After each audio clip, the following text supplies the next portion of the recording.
so glad you decided to hit play and spend these few minutes with me.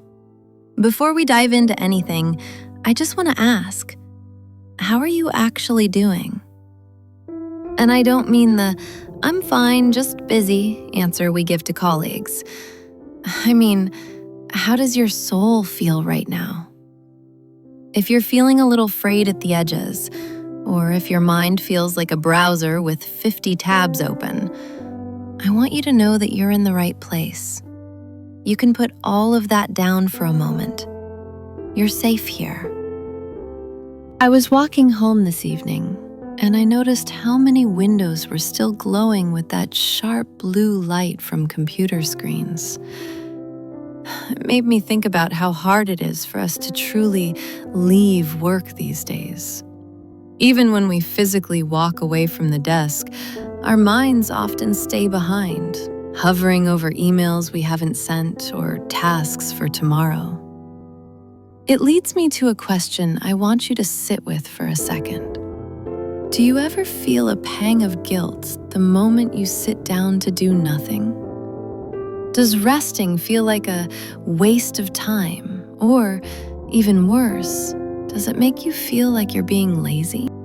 That feeling, that restless itch to be productive even when the sun has gone down, is what I call the good employee trap. We've been conditioned to believe that our value as human beings is tied directly to our output. We check our to-do lists to see if we earned our rest for the day. If the list isn't finished, we feel like we don't have the right to relax.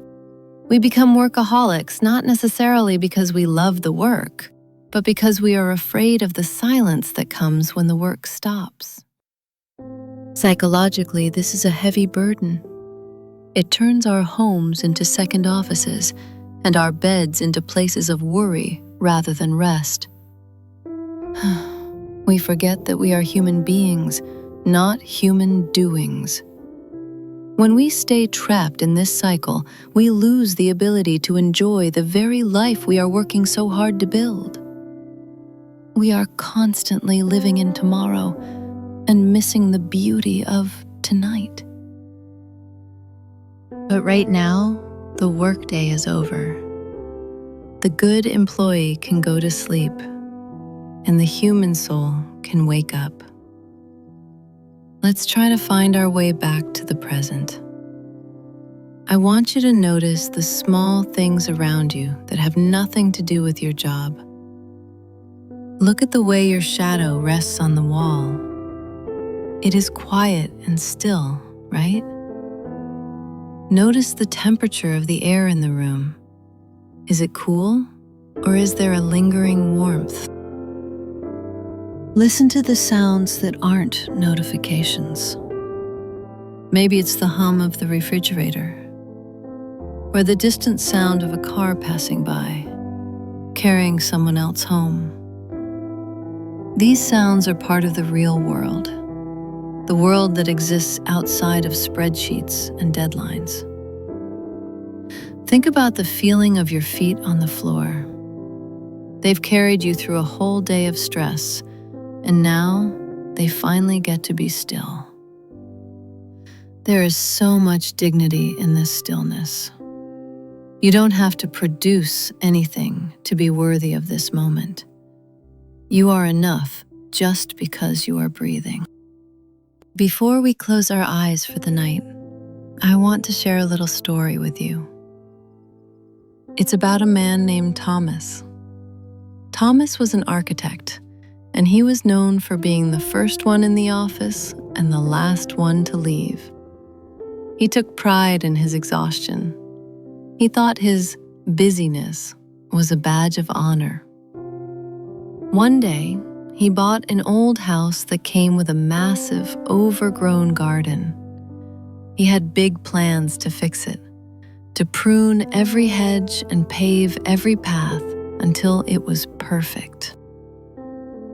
But Thomas was so busy with work that he never had time to start. Every evening he would look out at the messy garden and feel a deep sense of failure. "I'm so lazy," he would tell himself. "I can't even finish my own garden." One Saturday morning, Thomas saw an old woman sitting on a bench just outside his garden fence, staring at his overgrown weeds with a smile.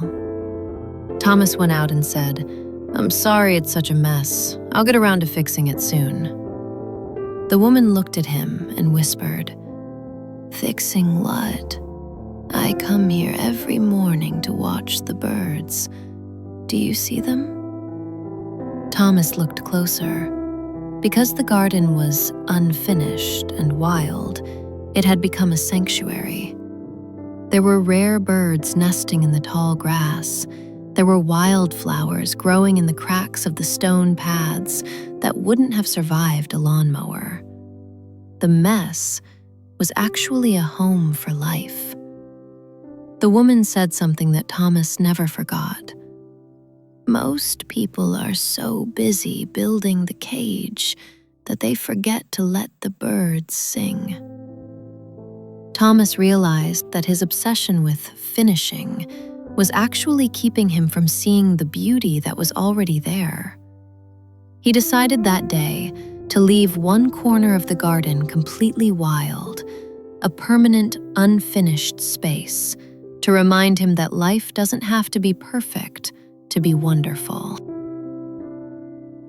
I wonder, what is the wild corner of your life that you've been trying too hard to fix or finish?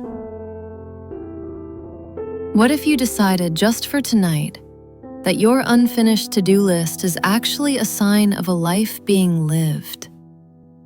What if you gave yourself permission to log off, not because the work is done, but because you are done?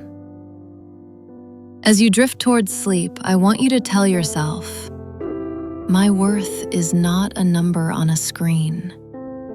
My value is not measured by my exhaustion. You deserve to rest simply because you are tired. I'd love to hear from you. Do you struggle with that log off guilt? Or perhaps you have your own wild garden story, a time when you realized that being unproductive actually saved you. Please leave a comment or send a message to our email. I read every single one, and I'd love to hold a space for your story. Rest well, dear friend. The world will still be there tomorrow, but for now, the night belongs to you. Good night.